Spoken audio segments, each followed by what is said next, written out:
My mother sent a mass text canceling my gender reveal because my sister was getting divorced for cheating. I exposed the truth and uninvited them. I, 31F, was left at a hospital as a newborn. My parents had been trying to have a child for over a decade without success when they decided to adopt. According to my dad, when they first saw me, they knew I was meant to be their daughter. The adoption process took months. Interviews, home inspections, paperwork, but they persevered. I grew up as their only child for several years, surrounded by their love and attention. My paternal grandparents embraced me from day one. They celebrated my birthdays, included me in family traditions, and treated me exactly like their other grandchildren. My father's siblings and their children also welcomed me without question. We spent holidays together, went on camping trips, and maintained close relationships even as we grew older. My maternal grandparents were a different story. They never accepted me as part of the family. During my first Thanksgiving with the extended family, everyone received personalized place cards at the dinner table, except me. When I asked my grandmother where I should sit, she pointed to a small folding chair in the corner of the dining room, separate from everyone else. My dad immediately picked me up, grabbed our coats, and we left. My mother stayed behind, saying she would talk to her parents. When we got home, Dad explained that some people have narrow views about what makes a family. He promised that no matter what anyone else thought, I would always be his daughter. The next day, Mom returned and assured me her parents would come around eventually. They never did. When I was 8, my mother unexpectedly became pregnant. The news came as a shock to everyone, including my parents who had long given up hope of conceiving. Their joy was immediate and obvious.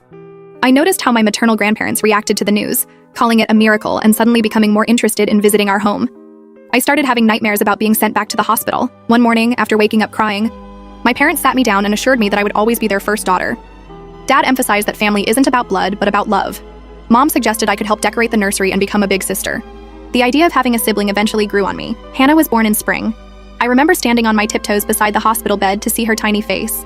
Dad lifted me up so I could get a better look, and Mom showed me how to support her, head properly when holding her. For the first few years, Hannah followed me everywhere. She wanted to wear the same clothes, play the same games, and sit beside me during meals. I taught her how to tie her shoes and ride a bike. Something changed after Hannah turned 5. My maternal grandparents began taking her for weekend visits without me. When she returned, she would look at me differently and avoid playing with me. Once, while coloring together, she suddenly asked, "Is it true you're not really my sister?" I didn't know how to respond and told Mom about it later. She dismissed it as a misunderstanding and said she would talk to Hannah. The incident started small.